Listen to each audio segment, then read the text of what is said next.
नमस्कार, जय हिंद। मैं मोहन पाठक और आप देख रहे हैं the village student YouTube channel. तो साथियों, फिर से हम लोग हिंदी की टॉप सीरीज लेके चल चुके हैं और इसी कड़ी में देखते हैं आज के महत्वपूर्ण प्रश्न। और हम तैयारी कर रहे हैं यूपी टीईटी 2023 के लिए। तो आप लोग चैनल को सब्सक्राइब करिए, लाइक करिए, कमेंट करिए और अपने दोस्तों में शेयर करिए। तो आइए देखिए, पहला सवाल क्या है। उत्साह किस रस का अस्थाई भाव है? जो उत्साह होता है किस रस का अस्थाई भाव होता है? तो ये आपका वीर रस का अस्थाई भाव होता है। किस रस का अस्थाई भाव होता है? वीर रस का अस्थाई भाव होता है।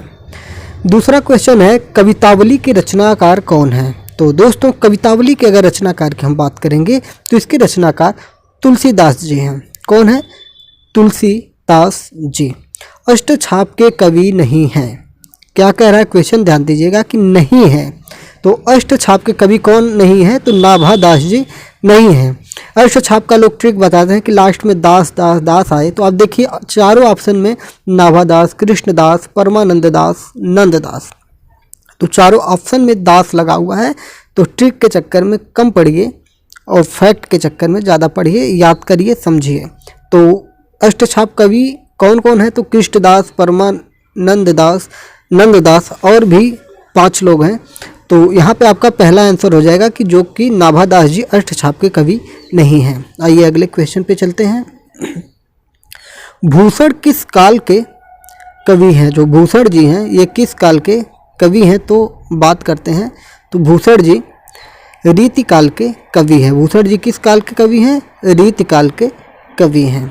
आइए हम नेक्स्ट क्वेश्चन पे चलते हैं। जो वाणी द्वारा व्यक्त न किया जा सके, मतलब जो हम बोल के व्यक्त नहीं कर पाते हैं उसे क्या कहते हैं? तो जो वाणी द्वारा व्यक्त नहीं किया जा सके उसे अनिर्वचनीय कहते हैं। क्या कहते हैं? अनिर्वचनीय कहा जाता है। अगला क्वेश्चन है, आचरण की सभ्यता किसका निबंध है? आचरण की सभ्यता किसका निबंध है? तो दोस्तों, यह सरदार पूर्ण सिंह का निबंध है। किसका निबंध है? सरदार पूर्ण सिंह के द्वारा लिखी गई है, ये निबंध है उनका। विनय पत्रिका की भाषा कौन सी है? जो विनय पत्रिका होती है उसकी भाषा क्या है? तो विनय पत्रिका की भाषा की अगर हम बात करेंगे तो ये आपकी ब्रज भाषा होती है। विनय पत्रिका जो है इसकी भाषा क्या है? ब्रज भाषा है। उत्कर्ष का विलोम क्या होता है? उत्कर्ष का विलोम क्या होता है? तो अपकर्ष होता है। ठीक है, उत्कर्ष का विलोम अपकर्ष होता है। अगला क्वेश्चन है हमारा, आनंद कादम्बिनी के संपादक कौन थे? तो आनंद कादम्बिनी के संपादक बद्री नारायण चौधरी प्रेम घन थे। ठीक है, बद्री नारायण चौधरी थे। आगे कुआं पीछे खाई का अर्थ क्या होता है? तो ये एक मुहावरा है। तो इस मुहावरे का अर्थ हो जाएगा आपका दोनों ओर से मुसीबत का आना। आगे कुआं पीछे खाई। ठीक है, तो ये चीज़ हो जाता है। आइए अगले क्वेश्चन पे देखते हैं। निम्नलिखित में से शुद्ध वर्तनी वाला शब्द कौन है? तो अंतर्राष्ट्रीय का शुद्ध वर्तनी की बात कर रहा है तो अंतर्राष्ट्रीय हो जाता है। आपका तीसरा ऑप्शन सही हो जाएगा। हाँ, ठीक। शुद्ध वर्तनी वाला शब्द क्या है? तो अंतर्राष्ट्रीय होता है। शुद्ध वर्तनी वाला शब्द अंतर्राष्ट्रीय होता है। रामचरितमानस की भाषा क्या है? तो अवधी भाषा होती है। रामचरितमानस की भाषा क्या होती है? अवधी भाषा होती है। अगले क्वेश्चन पे चलते हैं। आदिकाल के लिए वीर गाथा काल नाम किसने प्रस्तावित किया है? तो आदिकाल के लिए वीर गाथा काल महापंडित राहुल सांकृत्यायन ने किया था। कौन किया था? महापंडित राहुल नहीं, ये आपका हो जाएगा आचार्य रामचंद्र शुक्ल जी ने किया था। कौन किया था? आचार्य रामचंद्र शुक्ल ने किया था। आदिकाल के लिए वीर गाथा काल, मतलब जो आदिकाल है उसके लिए वीर गाथा काल की बात किसने कही थी? नाम किसने दिया था? तो ये आपका आचार्य रामचंद्र शुक्ल के द्वारा दिया गया था। मुद्री का तत्सम रूप क्या होता है? मुद्री, तो मुद्री का तत्सम रूप होता है मुद्रिका, जो हाथ में पहनी जाती है, अंगूठी जिसे आप लोग कहते हैं। तो मुद्री का तत्सम रूप क्या होता है? मुद्रिका। मुद्रिका से आप ध्यान में रख सकते हैं कि राम जी ने जब सीता जी की खोज में हनुमान जी को भेजा था तो अपनी मुद्रिका उन्होंने दी थी। मृगावती किसकी रचना है? तो कुतुबन की रचना है। किसकी रचना है? कुतुबन की रचना है मृगावती। तो इसको आप हिंदी में भी याद करते हैं और इतिहास में भी आपको ये याद करना पड़ता है। कभी कभी पर्यावरण के क्वेश्चन में भी आपसे पूछ लेता है, तो इसको आप याद कर लेंगे। तो मृगावती किसकी रचना है? कुतुबन की रचना है। चलिए हम लोग अंत के तरफ हैं।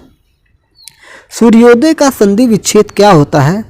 तो सूर्योदय का संधि विच्छेद होता है सूर्य धन उदय। यथाशक्ति में कौन सा समास होता है? यथाशक्ति। यथा क्या है? यथा देखिए अव्ययी भाव समास होगा इसमें, क्योंकि जब किसी भी शब्द के आगे उपसर्ग लगा हो, तो देखिए यथा यहाँ पे उपसर्ग लगा हुआ है, तो जब भी उपसर्ग लगा होता है, ये ट्रिक है एक तरह से, आप समझ लीजिए कि जिसके आगे उपसर्ग लगा होता है वो अव्यय होता है। उपसर्ग क्या होते हैं? अव्यय होते हैं, तो अव्ययी भाव समास हो जाता है।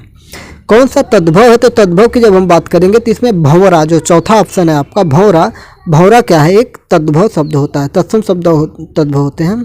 दुलहिन गावहु मंगलचार, हम घर आए राजा राम भरतार, किसकी रचना है? तो ये आपकी मतलब किसकी पंक्तियां हैं, किसके द्वारा लिखी गई है? तो ये कबीर दास जी के द्वारा लिखी गई है। दुलहिन गावहु मंगलचार, हम घर आए राजा राम भरतार, तो कबीर दास की रचना है। हिंदी प्रदीप पत्रिका का संपादन किया है, तो हिंदी प्रदीप पत्रिका का संपादन बाल कृष्ण भट्ट के द्वारा किया गया है। ठीक है, बाल कृष्ण भट्ट के द्वारा किया गया हिंदी पत्रिका का संपादन। जो वाणी द्वारा व्यक्त न किया जा सके उसे क्या कहते हैं? तो अनिर्वचनीय कहते हैं। जो वाणी द्वारा व्यक्त न किया जा सके उसे अनिर्वचनीय कहा जाता है। आचरण की सभ्यता किसका निबंध है? तो आचरण की सभ्यता सरदार पूर्ण सिंह का निबंध है। विनय पत्रिका की भाषा कौन सी है? तो विनय पत्रिका की भाषा ब्रज भाषा है। तो शायद मैंने ये वाला क्वेश्चन आपको करवा दिया था। तो चलिए कुछ और क्वेश्चन देखते हैं। अंधेर नगरी के लेखक कौन है? तो अंधेर नगरी के लेखक की हम बात करेंगे तो इसके लेखक हैं भारतेंदु हरिश्चंद्र। ये आपको चौथी या पांचवी क्लास में नाटक मिल जाता है। अंधेर नगरी, चौपट राजा, टक्के शेर भाजी और टक्के शेर खाजा। ठीक है, आदिकाल में पहेलियां लिखने वाले कौन थे? तो खुसरो होना चाहिए। देखिए अमीर खुसरो जिनका पूरा नाम था।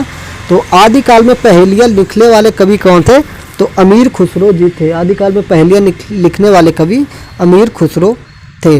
पेड़ से बंदर कूदा वाक्य में कौन सा कारक है? तो अपादान कारक होना चाहिए।